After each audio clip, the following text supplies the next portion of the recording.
Welcome to Learn Haitian Creole in English with Professor Les.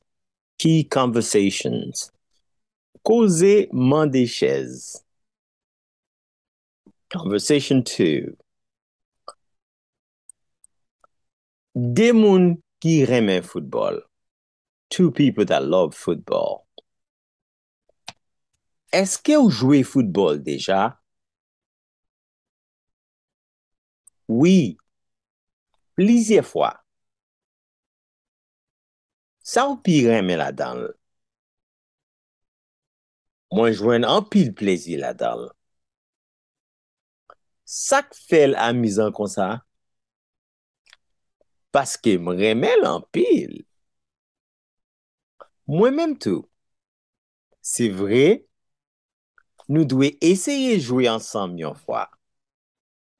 Ça, c'est une bonne idée. Nawe pita, nawe une autre fois. Short, nice, and sweet.